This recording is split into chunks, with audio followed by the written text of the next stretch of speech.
Hey guys, welcome to Free Press Fail. I'm Steph, I'm Corinne. and we are so excited to tell you about this week and what the FPF, right? Corinne is still coming to us live from the pantry closet in the torture chamber in Reno. Her sister's baby took a little longer to come than was expected. He is a boy. It does make sense. He's very entitled to make a woman wait. Checks out all around, but he is here and he's healthy. Congratulations to Corinne. Male privilege. He's very cute. Yeah, starting young on that male privilege. So yeah. Works out.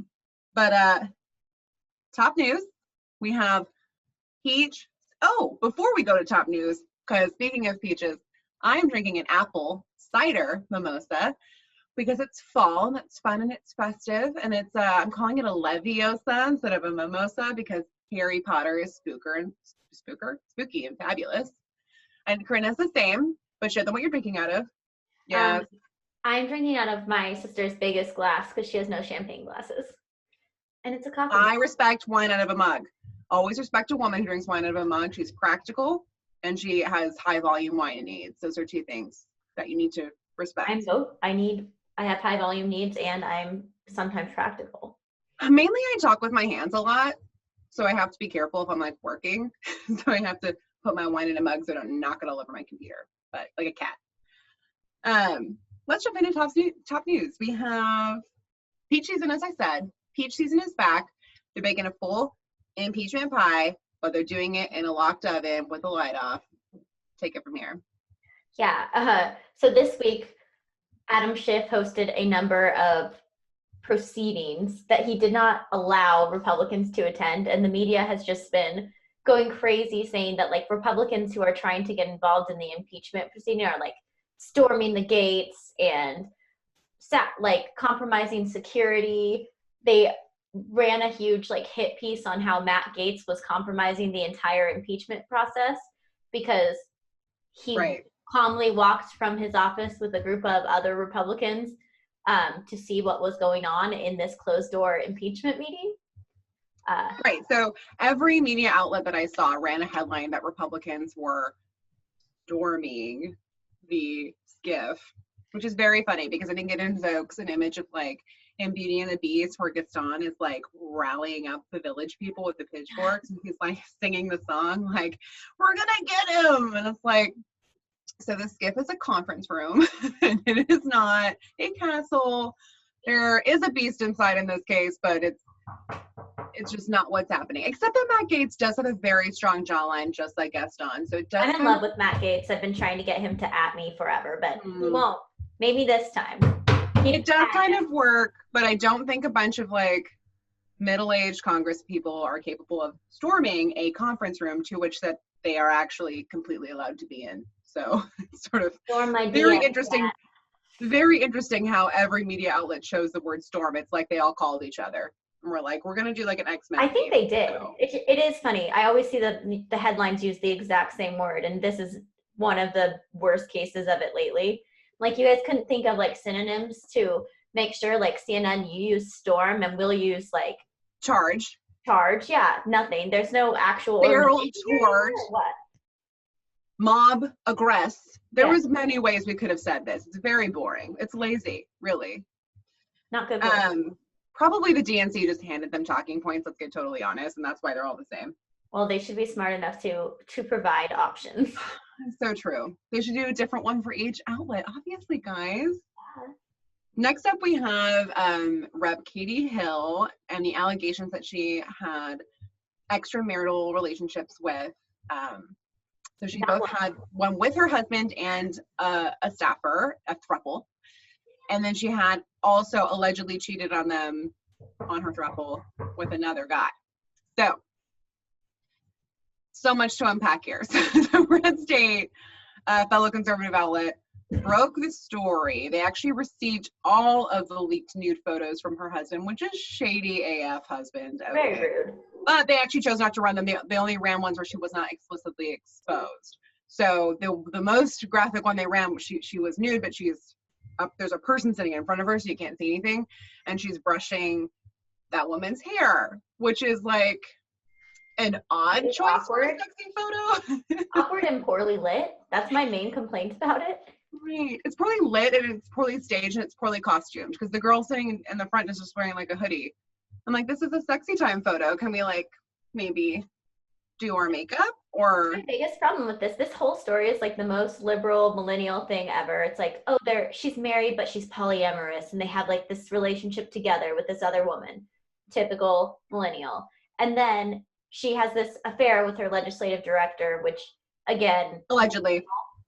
alleged millennial commitment issues. Thing that doesn't strike me as a liberal millennial like typical thing is how poorly lit all of her pictures were. Like, we have a halo light. You guys could get a halo light, like something.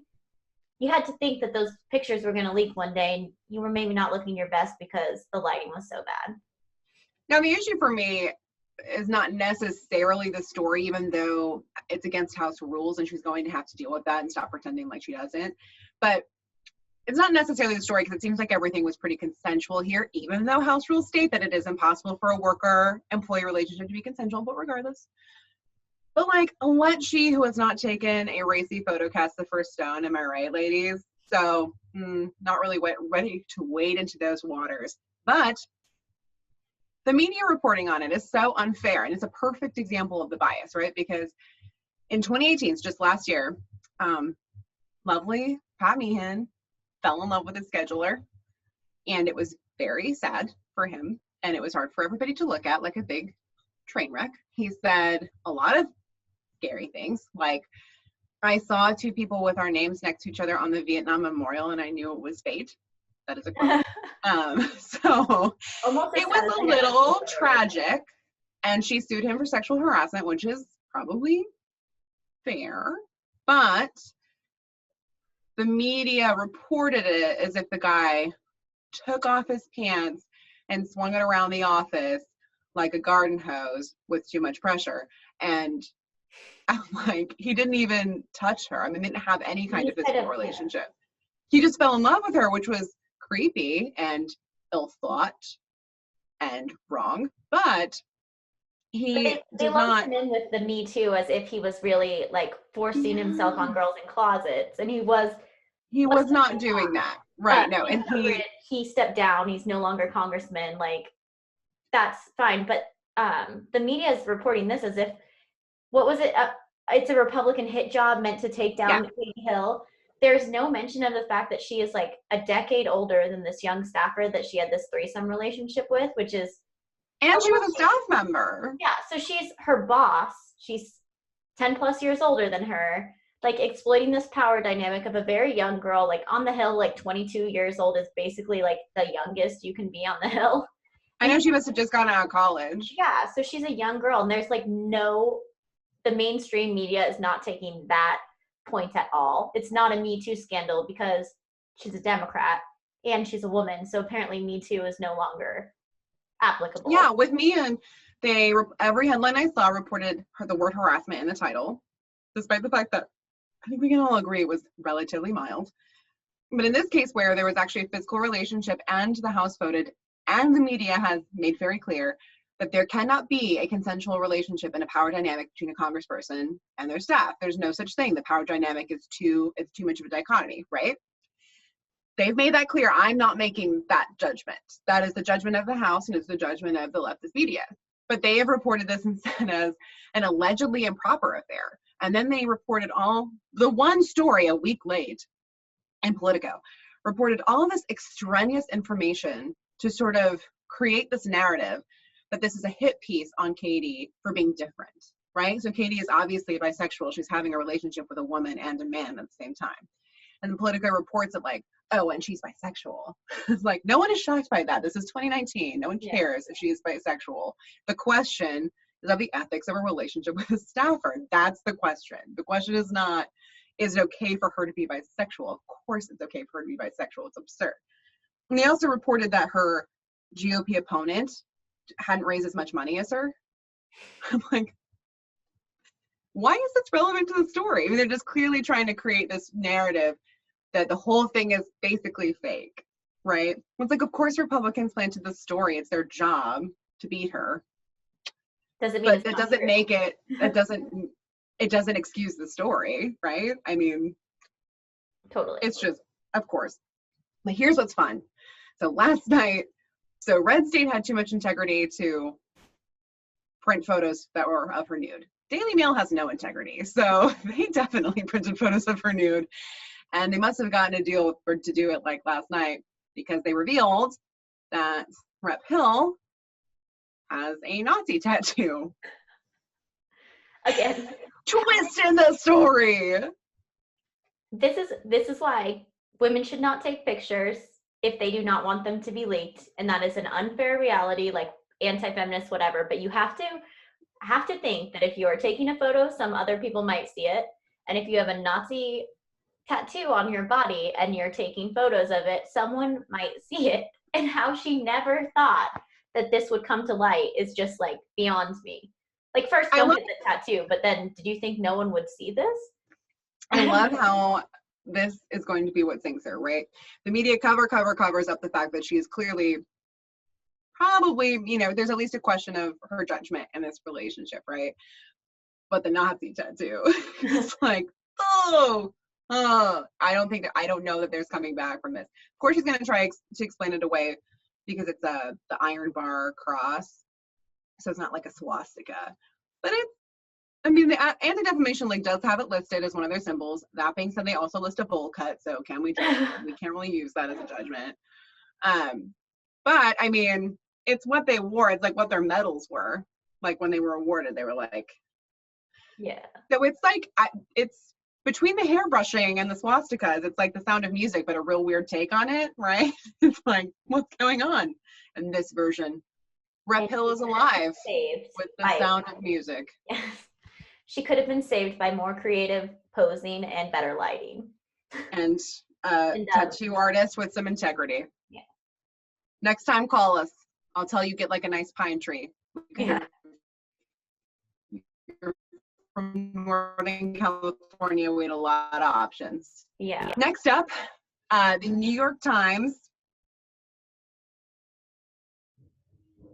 So the UK is trying to leave the EU, and they have a deadline that's passed like 4 times and keeps getting kicked because politics are hard, and they're just as hard in Great Britain as they are here. So Boris Johnson is heading that charge. So the New York Times wrote this article that was like, everything you need to know about Brexit. And what they meant was everything you need to know about why Brexit sucks, because they did not give any side of the story other than that. So Brexit won by popular vote in 2016 based on all kinds of factors, mainly trade related and also immigration related, a lot like in the United States. So Great Britain says that it only won in 2016 because the referendum was ill-defined. So somehow the New York Times can intuit objectively that the referendum was ill-defined. It also said that Boris Johnson was not going to be capable of handling this because a smarter leader would do something different. They said less strident, which is code for less annoying. And then they gave their whole rundown of what like the New York Times and all of its wisdom would do instead of Boris Johnson. And I'm just like, this is very embarrassing for you New York Times journalists. Thank you for your opinion. They've taken no notes from what has happened to every leader who has failed to recognize that Brexit was the popular vote. Theresa May lost her job over not enforcing Brexit. Right, because she couldn't. She just kept trying to compromise and she couldn't, and so she had to step down. And that's why they picked Boris Johnson, who's definitely not going to compromise. He's the Donald Trump of. But New York Times is like, maybe if he compromised, everything would be fine. It's like, we tried that. It's not going to be. They also listed companies that they say considered moving. Not companies that moved or have committed to moving. It's like celebrities threatening to move to Canada if Donald Trump won. Right. So anyway, just the New York Times again, just that objective coverage, making sure we have information that we need. We're going to Brexit from you, New York Times. And then next, a little quick blurb, because this is a funny one. So Trump wanted to hold the G7 summit at his Doral property, and the leftist media had an absolute conniption about it because they're like, oh, he's promoting his own wealth in the office. Even though he had to divest from these companies in the first place, and the Trump properties we're going to do this at cost. They would have done it for free, but that's illegal. So they were going to do it at cost, which is obviously the best deal the government could even get. But they just, they just lost their minds, lit their hair on fire, rolled in the dirt over it. So Trump, just not wanting to ruin the G7 summit, just says like, you know what? I don't really care. We'll have it at the Best Western or whatever they decided to go with, right? Double the cost, but we get a continental breakfast. So of course, the media, who's demanded this for weeks, said, thank you so much for listening. We're so happy that you made the right decision. Oh, no, that's not what they said. They said, Trump caved. He's a loser. Low energy Trump caves and changes the location. And it's like, you asked for to change the location. No one even knows what G7 is, guys. No, I'd rather have a party at Doral. Please just host a giant party. I will attend. No one cares. And also it's just proof that you cannot make the leftist media happy if you are Donald Trump. Oh, so. No. Or like any kind of conservative Republican at all. Yeah, any Republican, but at this time Donald Trump, because he was like, he literally did exactly what they wanted and they still ran hit pieces against him. We are on to my favorite section, which is righteousness porn. Meghan Markle this week was interviewed by a British journalist, and he asked her the hard-hitting question, are you okay? And she said, very emotionally, no, she was not. I love Meghan Markle. She is an American princess. It is like the Lifetime Hallmark Channel movie fairy tale I've always wanted in my life, of which she started many, by the way. Look it up. But I do think that motherhood is very difficult, and we need to respect new mothers and all of the emotions that come along with that. That being said, Meghan Markle is a millionaire princess with literally any resource in the entire world at her fingertips. And yet, the left reacted to this brilliant revelation that Meghan Markle is struggling with being a first-time mother as if she is the hero of this world, as if she stopped wars by saying it. And it's like,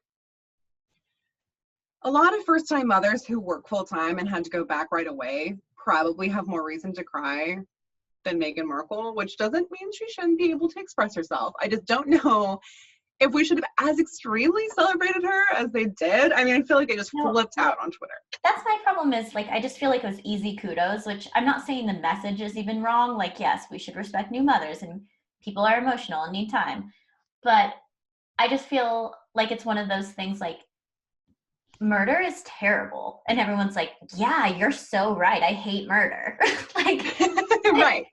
It just isn't like revelation. She just called this interview so that she could give this exact statement so that people could like be like, oh my God, we agree with you. It's like no one was ever saying that wasn't true. And this is just like an easy pat on the back. And I hate the like self-congratulating, like, oh my God, I had a reasonable thought once. Like I'm just going to like, whatever to that thought. And it's not even really against Meghan necessarily, because I do think she was being authentic. It's just the reaction was just like, oh my gosh, good for you. It's like, well, what was she gonna say? She's a brand new mom. I mean, we all know.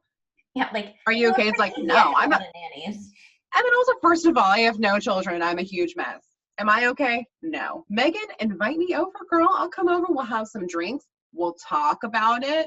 It's gonna be great. Cheers to you, honey. Let's see. Next we have using a word that people don't like.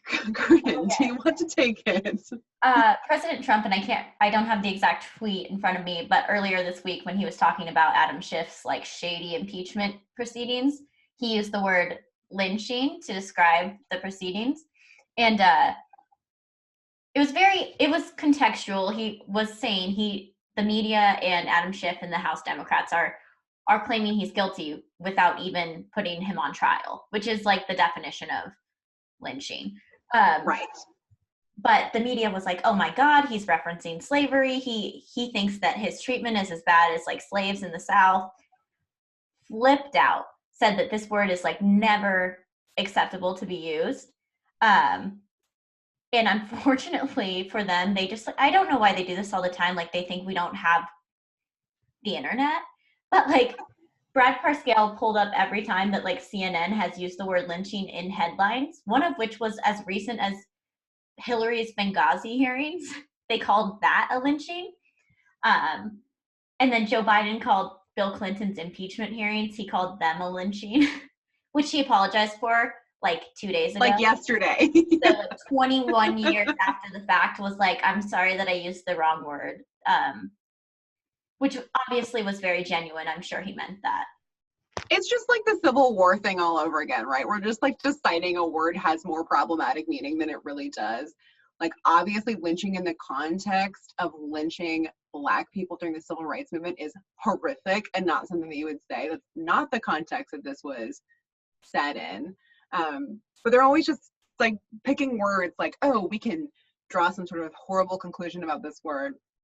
And it's just eventually they're going to run out of things to say themselves. But I do think it's funny how often they've actually used this one themselves. Just like Civil War. It's like, and you guys say that all the time. Right. But I will want to like shout out Brad Parscale, because he and I went to the same high school in Topeka, Kansas. Shout out Shawnee Heights, go T-Birds. Hey, alumnus. I think there's like 2 of us in the city, so good for me and Brad. And I love Brad Parscale, so, and I love you, so clearly they make some good people. Clearly, they just produce the best folk. At least 2. At least 2. And there's like my friend, maybe one of them, but like maybe that's all. So 3. That's good enough. So like we could all maybe hang out with Meghan Markle and make her feel better. So now we're on to our favorite MAGA moment. So Trump was in Pittsburgh. I think it was last night. It was definitely this week. I think it was just yesterday. I was thinking of it. Maybe the day before. But so some protesters show up to this Pittsburgh rally, which is like, do you have a death wish? Like, I don't know what kind of suicidal protester goes to a Trump rally in Pittsburgh to make a scene. That is MAGA. Anyway.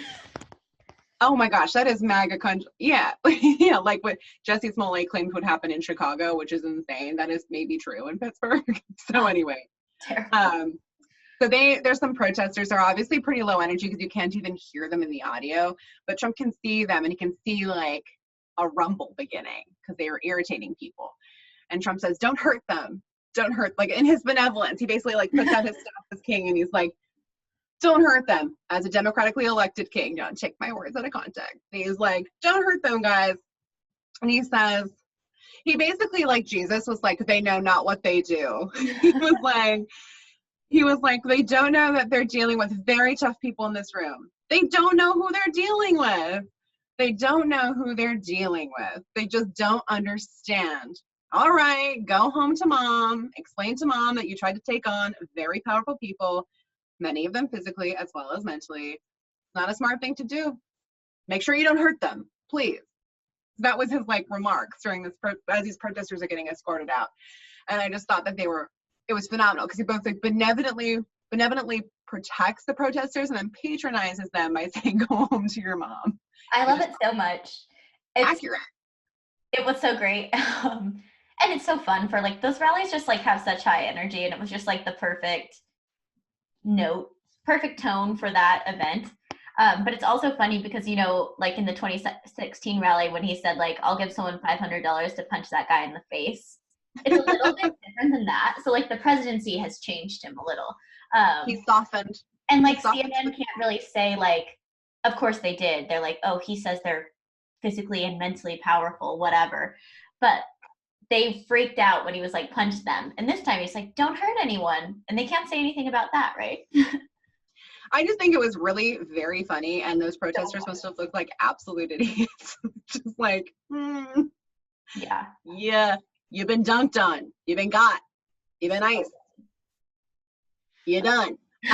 But I also think it actually was handled really well because by making a joke in the middle, he diffused a situation, right? Because you've got a bunch of irritated people. You're in a crowd. And if you've ever been in a crowd, I can tell you that the mob instinct is much stronger than you think it's going to be. I'm not saying I've been in a street brawl, but I'm not saying I've not been in a street brawl, okay? And you just get really caught up. And people start chanting stuff, and then you're chanting stuff, and it's just very easy to get caught up in a problem. So that's what's happening out in front of him. And he's like, don't do that. Because he, first of all, doesn't want these people to get hurt. He second of all knows it's going to be a huge story if they get hurt. And they're probably, by the way, trying to get people to hurt them. Let's get real. Mm-hmm. Okay. So he is like, don't do this. But then he sees, you can ask people not to. That's one thing. But, and you can calm them down. That's another thing. So then he patronizes them. He makes a joke. He shows his people. These are weak people. These are nobody. Mm-hmm. So everyone calms down. They laugh. And then security is able to get them out. Mm-hmm. So I thought it was both very, very funny, and it'll help me sleep for the next 3 weeks, but also masterful in maintaining public order. So congratulations to Donald Trump being the best president ever once again. Yeah, cheers. In my coffee, with my coffee mug. And we to Barcelona. Yes. And we're on to best stuff from the campaign side. So I intentionally went out of my way to bring to you some words of wisdom from the fairy goddess princess, Marianne Williamson, ruler of the lands. Marianne has been out of the spotlight because the DNC wants to keep her down, but she is an angel and we don't deserve her. So she wasn't on the dumb debate stage, which is crazy. And so she wrote an op-ed which breaks down the debate better than Corinne and I ever could have. Which true. I didn't believe it, but it's true. It's true. So she called the debate a inauthentic piece of high school theater, which burn. And I was the vice president of my high school drama club, Shawnee Heights, Brad Parscale and I, that one. I was the vice president. And so I can tell you that that is a very deep burn. Like, nailed it, Marianne. There's nothing more painful than sitting through a high school musical. And then she also said it was boring, which is true. And then I think probably my favorite part is when she said that the political opinions her opponents were giving were akin to spoiled food that rich people throw down to peasants.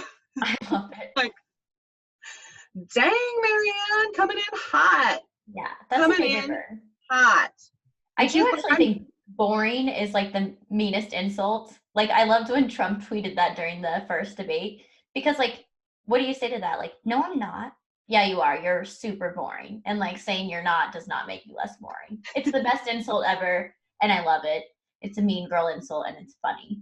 It really was boring. Like, we barely even talked about it last week because there was nothing to talk about because it was so boring. But I like that she added the high school theater element, because high school theater is both boring and poorly done. So it's like both things. And self-congratulating. I hope that it's Marianne versus Trump in the end, because that's just something that I want in my life, and I want it with my whole heart. And I've never wanted anything more. I at least want to buy some crystals from her. I know that. Oh, yeah. And then we can give them to Meghan Markle for her to feel better. Oh, probably. That's a great idea. I know, we should. It's a nice thing to do. All right, guys, that's it. That was our week. It's very festive. Very busy week. But we still need to hear from you. So if you guys are watching the news, you're reading your tweets, and you're thinking, what the FPF, send them to us. We want to hear from you. We want to include you in this, your eyes and ears. We'll put you on the show. Definitely. Talk to you soon. Until next time. Bye. Happy fall. Bye, guys.